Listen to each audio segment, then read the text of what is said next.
Mirë të ndëruar teleshikues, në rikthehemi sërish në studion në këtë transmetim të drejt për drejt këtu në ekranin e televizionit Fox News. Tani më jemi zhvendosur në hapësirën e intervistës dhe për gjatë minutave në vim do të ndalemi në dy çështje kryesore. Një çështje e cila lidhet me vendin tonë dhe do të flasim pikërisht për atë se çfarë do të ndodhë me zgjedhjet e pjesshme Sajrakon Tiranës. Kjo pasi gjykata kushtetuese ka blokuar dekretin e presidentit të Republikës Bajram Begaj, i cili njoftonte se në datën 9 nëntor do të zhvilloheshin zgjedhjet edhe në Bashkinë e Tiranës. Ky blokim të paktën nga ana e gjykatës kushtetuese ka ardhur me njëherë pas ankimimit të bërë nga kryebashkiaku i Tiranës Erion Velia, ankimimi së cilit do të shqyrtohet në datën 31 tetor. Ndërkaq do të flasim edhe atë se çfarë është duke ndodhur në botë dhe paqen e kërkuar ndërmjet Izraelit dhe Palestinës gjithmonë në ndërmjetësimin e presidentit amerikan Donald Trump. Këto e shumë të tjera do të kemi mundësi të diskutojmë me avokatin Altin Goxha, i cili më bashkohet në këto momente në këtë komunikim. Avokat, të përshëndes, faleminderit që je sot në Fox News. Përshëndetje. Ne si jam këtu para Bashkisë Tiranës, si ashtu se dhe javës tjetër. Si çdo herë, avokat. Të paktën dalit e fundit. Në vendin e krimit. E qartë. Avokat, do ta nisim patjetër së bashku duke folur për zhvillimet e cilat lidhen me Tiranën. Gjykata kushtetuese ka rrëzuar dekretin e presidentit Begaj, ndërkaq ka vendosur që ankimimi i Veliajt të shqyrtohet në datën 31 tetor. Pra parimisht deri në këto momente zgjedhjet për Bashkinë e Tiranës janë bllokuar. Dua të marr komentin tënd të parë dhe më pas do të ndalemi në të tjera zhvillimet e cilat lidhen me këtë çështje dhe çfarë mund të ndodhë dhe cilat janë alternativat e datës 31 tetor, atëherë kur zhvillohet edhe seansa për Veliajin. Unë besoj që sot do u shpjegoj në mënyrë të thjeshtë atë që ndodhi në gjykatën kushtetuese, apo më saktë atë që ndodhi në kryeministri. Jam parë isha i ftuar tek ju për të folur për kandidaturën e Florian Binaj dhe kandidaturën time, si një kandidaturë që nuk do kandidoj, por që paraqes një platformë se si administrohet ky qytet edhe për të ndikuar në fushatën e një kandidati përbashkët të opozitës. Siç e kam shpjeguar dhe javës që kaloi, opozita e falimentuar me të gjitha partitë kishte nevojë për një kandidat jashtë tyre, pikërisht për të justifikuar falimentin e tyre të plot, ose më saktë kapitullimin e tyre 6 mujor, që megjithëse dinin që kishin zgjedhjet në Tiranë, nuk bën asgjë për to, sepse nuk dinë ç'të bëjnë, për shkak se janë të rënuar në reputacion, në kapacitete, siç e kanë bjell ashtu dhe po e korrin. Dhe u detyruan që të gjejnë dikë jashtë, nga një anë të mos marrin përgjegjësi vet, dhe nga ana tjetër të demonstrojnë publikisht që s'kan alternativë tjetër përveç se të dalin jashtë vetes tyre, pasi vetja e tyre nuk vlen, nuk bën, nuk ka dobi dhe nuk ka rezultat. Unë dua të kujtoj që vendimi i gjykatës kushtetuese është një vendim i cili do të merrej vetëm në zyrat e kryeministrisë ashtu siç do u mor. Dhe kishte një arsye shumë të madhe.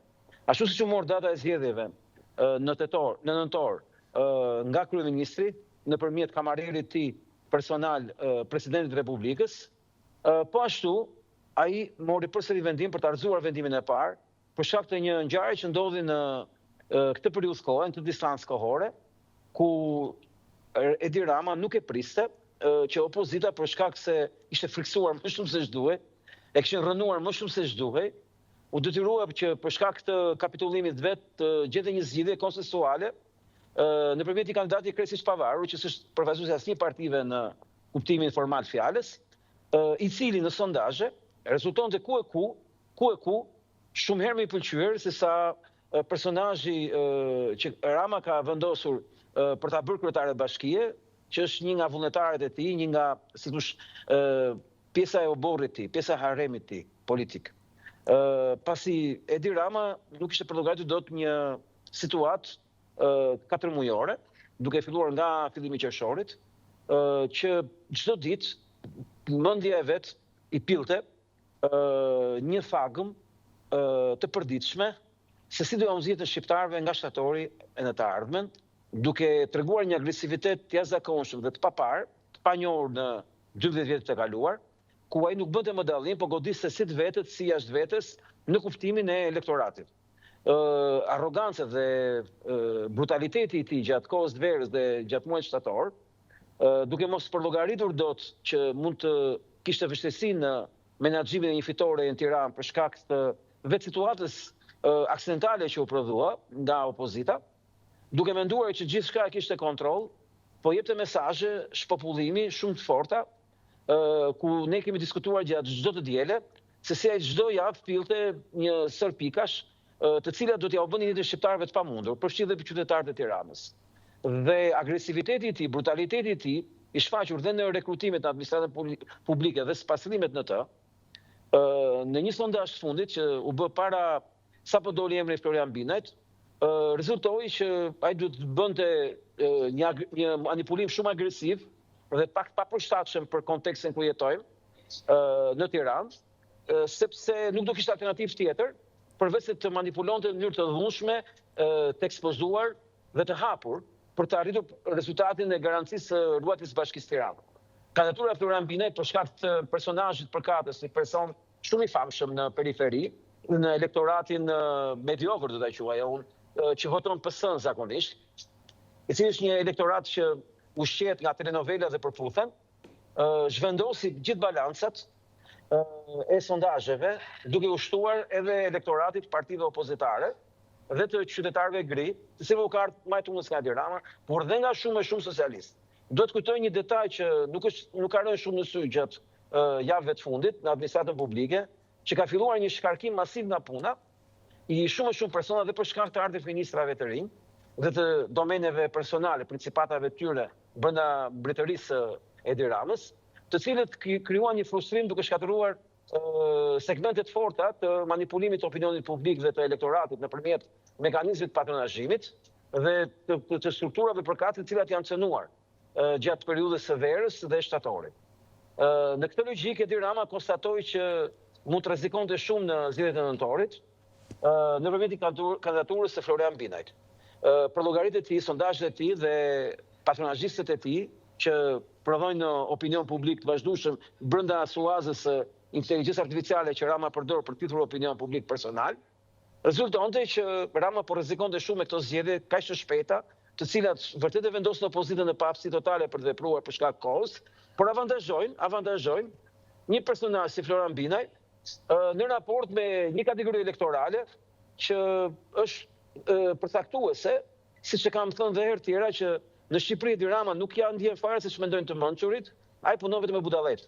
Dhe për fat keq të Edi Ramës, një pjesë e këtyre budallëve, e kuptimin në thonjza, me kuptimin e argumentit cinik që po jap, rezultoi që do të votonim për Ogerta Manastirliun, e cila është një personazh krejtësisht i papërshtatshëm nga ana e PS-s për të fituar zgjedhjet, për shkak të backgroundit të saj dhe si thosh anonimitetit të saj. As Belinda Balluku, as Kjoda, as gjithë stafi elektoral i Edi Ramës për Tiranë që kanë blerë gjithë pushtetin për Tiranën, nuk do ishin në gjendje ta rikuperonin imazhin e saj të rënuar për shkak të historisë saj 5 vjeçare së mos kohën e pandemisë, përballë një kandidati simpatik, interesant, i cili s'ka ndonjë mesazh politik për të dhënë, por ka personalitetin e tij dhe mbi të gjitha famën e tij. Fama është shumë e rëndësishme te një kategori elektorale. Dhe Florian Binaj rrezikonte pikërisht fitoren e Edi Ramës në Manastirliut, apo më saktë do vështirësonte shumë fitoren e Ramës nëpër masa shumë radikale, po të shohim se si është bashkuar gjithë trupa opozitare në favor të Florian Binajt. Mirë, deri këtu jemi të qartë, avokat. Ndalem pak tek gjykata kushtetuese dhe seanca në datën 31 tetor. Gjithmonë, sipas ligjit, çfarë ndodh në qoftë se gjykata kushtetuese i jep favor, pra vendimi kalon në favor të zotit Veliaj, dhe çfarë ndodh në qoftë se vendimi nuk kalon në favor të zotit Veliaj? Pra cilat janë alternativat me të cilat pritet të përballemi me njëherë pas vendimit të gjykatës, për të ndalur me njëherë më pas edhe tek çështja tjetër për të diskutuar? Pyetja jote është shumë e nevojshme dhe kërkon një përgjigje serioze. Pikë së pari, unë do t'ju kujtoj që nuk është padia Veliajt, është i përdorur Veliaj në këtë padi. Velia mund të bëjë 100 padi dhe s'ka asnjë vlerë, ju keni parë. Sa më shumë padi Velia, aq më shumë çështje, aq më shumë neni i shtohen edhe dosje, faqe dosje, i shtohen Veliajt kur guxon dhe e gris me guvernatorin e Shqipërisë, Edi Rama. Ne kemi parë hap pas hapi se si ai kundërreagon dhe si kundërreagimi i tij prodhon vazhdimisht pasoja për të. Po unë dua të sjell një informacion që mund të duket i pavërtet për shkak të mungesës së fakteve dhe provave. Por ju e dini, jetojmë në Shqipëri dhe informacioni këtu lëviz më shpejt se faktet dhe provat. Një natë Velia nuk ka qenë në qeli, është marrë për 6 orë, ka qenë në një takim që nuk dihet se kush ka marrë pjesë në takim, mund të ketë qenë në ambasadën amerikane, mund të ketë qenë në një vilë caktuar, nuk dihet se me kë ka qenë, por dihet që ky takim ka ndodhur. Dhe kjo ka sjell një lloj problematike shumë të madhe brenda sistemit për shkak se nuk dihet se çka është brojshkollisur dhe me kë ka brojshkollisur. Dhe ju kuptoni që kjo luftë politike e brendshme mund të prodhojë pasoja vetëm nëpërmjet faktorit jashtë Shqipërisë. Dhe këtu diskutohet që të pas një faktor jashtë Shqipërisë që është shfrytzuar për të fitur informacion. Elementi i dytë që ka shumë rëndësi për të folur për vendimin e gjykatës kushtetuese ka të bëjë që gjykata kushtetuese që kemi parë është vetëm një instrument politik qeveritar. Nuk ka asnjë pavarësi dhe të gjithë janë në krizë për karrikën e tyre, për shkak të zëvendësimeve të mundshme dhe kontrollit plot që ushtrohet mbi gjykatën kushtetuese. Elementi i tretë ka të bëjë me faktin që vendimi që do të merret nga gjykata kushtetuese mund të paraqitet në një rretham që ne kemi diskutuar një javë më parë, ditën e hënë këtu para bashkisë. Ka qenë versioni që gjykata kushtetuese e njeh zgjedhjet e Tiranës dhe ndërkohë mund të ketë ndodhur që në KQZ të jetë regjistruar edhe Arlind Qori, edhe Ogerta Manasardiu, por mund mos jetë regjistruar Florian Binaj. Kjo ekziston si mundësi dhe unë kam bërë thirrje që javës që kaloi që Florian Binaj të fillojë tash nga puna dhe të regjistrohet, por mbi të gjitha të mbledhë firma. Të bëj fakt të kryer kandidaturën e tij dhe të mos ketë në komisionin për 7 vetash që kërkon ligji, komisioni qytetar për kandidatë e pavarur, që të ketë nga partitë politike, po të ketë vetëm 7 individ që përfaqësojnë figura intelektuale për cover, që mund të kenë lidhje me partitë politike, po që nuk janë pjesë e partive politike, për të ndërtuar pikërisht atë, si thosh, platformën qytetare. Dhe unë mendoj që nëse gjykata kushtetuese do rrëzonte padinë e Veliajt, mund të them që data zgjedhjeve kush do ishte? Do ishte ajo që saktuar nga presidenti. Pa ka kohë opozita të jetë në lojë, por mbase mund të jetë qeveria në lojë. Mbase mund të ketë çuar dokumentat dhe s'është mbledhur akoma komisioni, por i ka bërë detyrat brenda afatit. A është në afat opozita? Pra, ekziston dhe mundësia që ti duhet marrësh masë, sikur 1% ketë mundësi të ndodhi kjo gjë, ti duhet marrësh masë. Dhe ne nuk shohim asnjë veprim juridik nga ana e Florian Binaj dhe opozitës që të garantojë të paktën procesin. Natyrisht ata mund të harxojnë kërkesën, por ai e ka bërë kërkesën. Ose ata do t'i thonë se solla kërkesën. Dhe kjo do varet nga vendimi i datës 31. Në çdo rast Rama deri fituar, si me urzu vendimi, si me qëndru vendimi.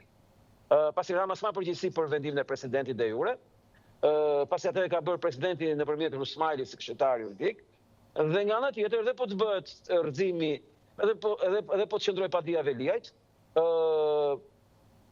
dhe po të rrëzohet padia Veliajt, zgjedhjet do ishin në datën e caktuar nga presidenti.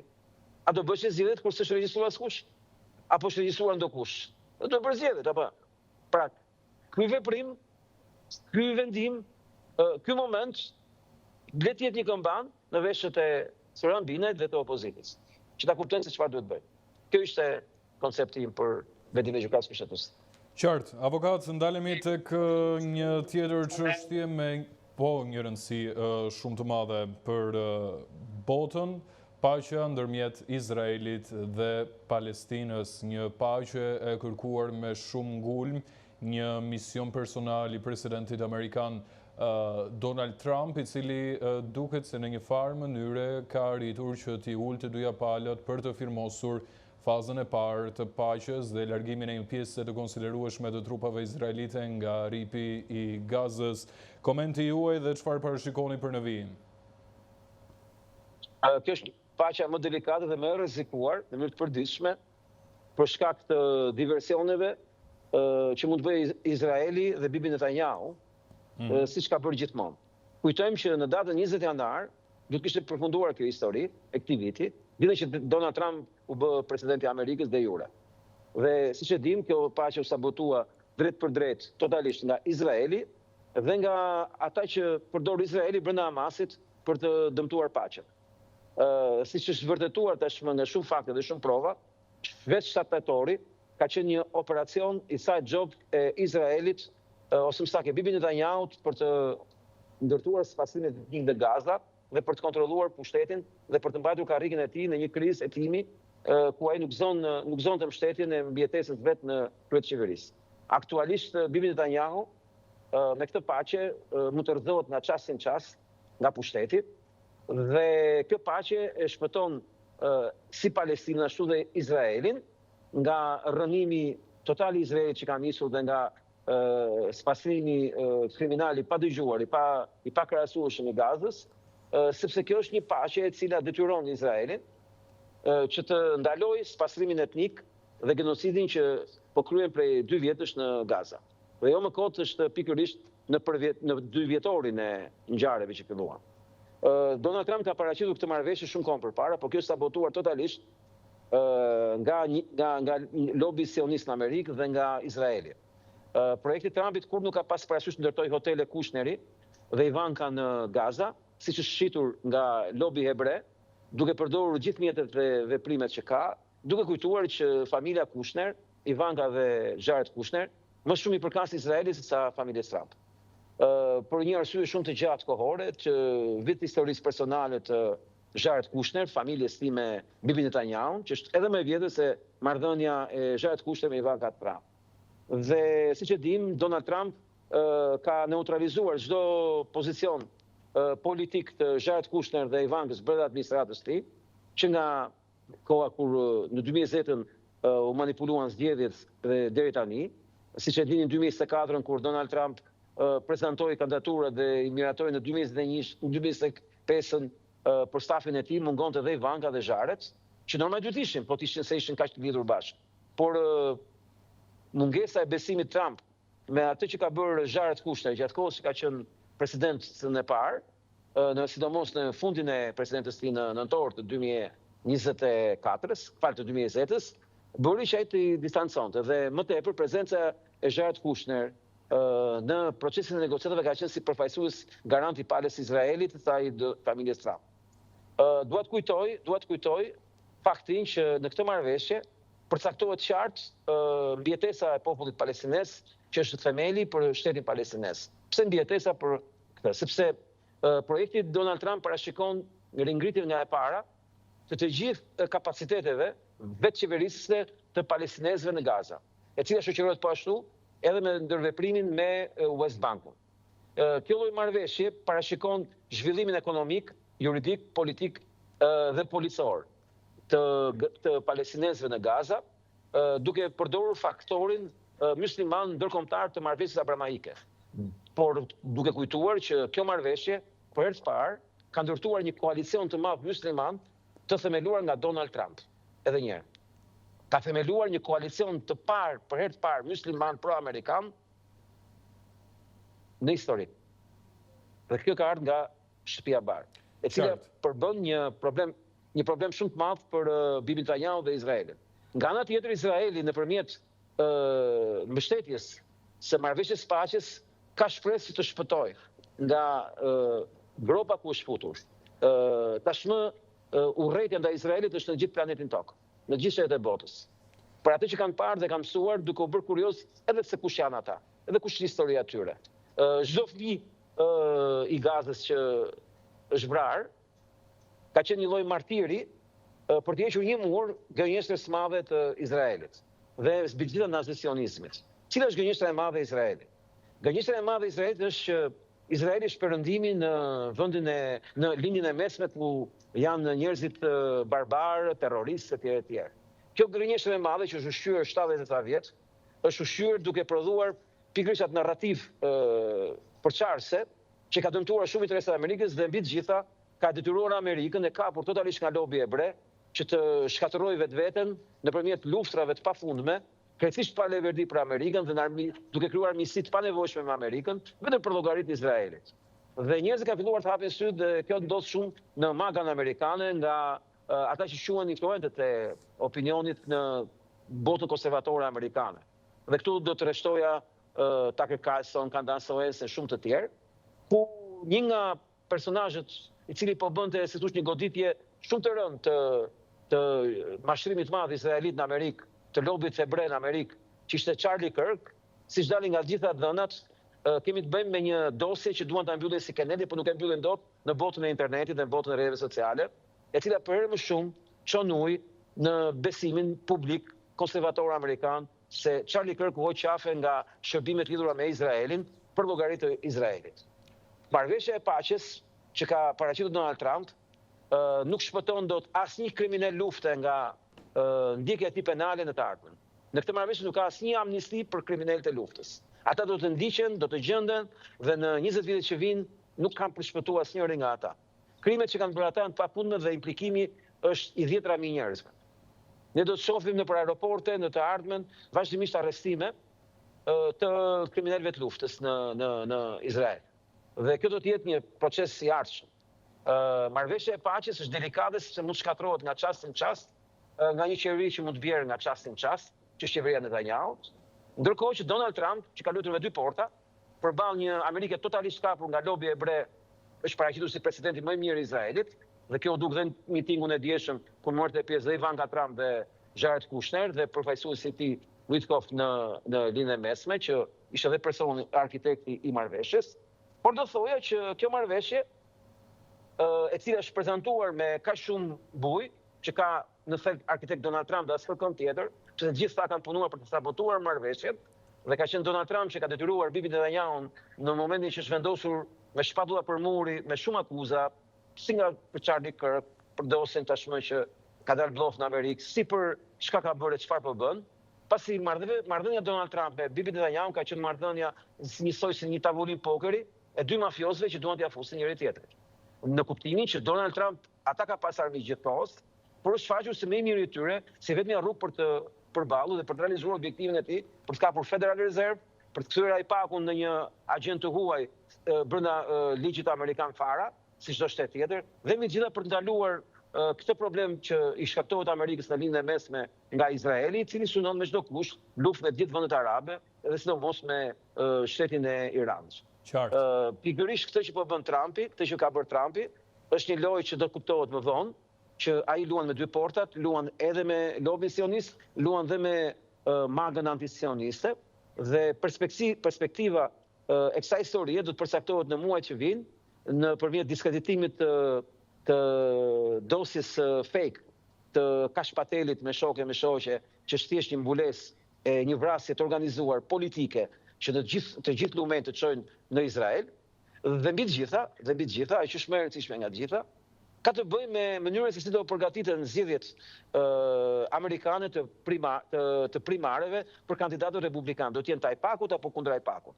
Sepse kjo është e ardhmja e përballjes brenda magës, lufta e madhe brenda konservatorëve për të rrëzuar ose për të mbajtur kapin e Amerikës nga Izraeli dhe nga lobi hebre, lobi jude, që do ta quajmë më saktë. Në fund fare do të kujtoja që Edi Rama, të gjitha vezët i kanë ngelur në një sport. Janë thyer vezët në çdo sport tjetër. E vetmja sport që e ka sporta e Tel Avivit. Ai synon që nëpërmjet Tel Avivit të arrit të bëhet i pranueshëm në Shtëpinë e Bardhë, gjë që cila jo vetëm që s'po ndodh, por shkon për herë më shumë në dëm të Edi Ramës, sepse Rama nuk mund të kuptojë dot që Donald Trump është shumë mik me Izraelin, është më i miri i Izraelit, por faktikisht është krejtësisht e kundërta, pasi e vetmja mënyrë që ai të menaxhojë një Amerikë të kapur dhe të pushtuar, është të bëjë këtë punë që bën.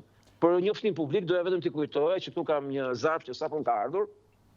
Ky zarf vjen nga komisioneri për mbrojtjen kundër diskriminimit, edhe është padia e re që më kanë bërë komuniteti LGBTQ, domethënë ca aktivistë LGBTQ, për fjalët që kam thënë kundër festivalit të transseksualëve dhe të queerëve në Tiranë, që u bë vetëm 2 javë më parë.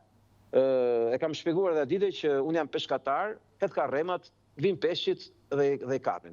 Kjo është një nga peshqit që kam kapur këto 2 javë, pasi kjo çështje që ka të bëjë me këtë paditë të re të aktivistëve LGBTQ në Shqipëri, do të jetë pikërisht një nga gurët e themelit, si do ta çmontojmë totalisht agjendën LGBTQ nga shkollat e mesme nga shkollat nëntëvjeçare, nga edukimi shqiptar dhe mbi gjitha nga lufta e madhe që bëhet prindit një dhe babait dhe mamit nga prindi 1 dhe prindi 2. Të falenderoj shumë që ishe sot në Faks News avokat, si gjithmonë kënaqësi. Faleminderit. Ne shkëputemi në publicitet.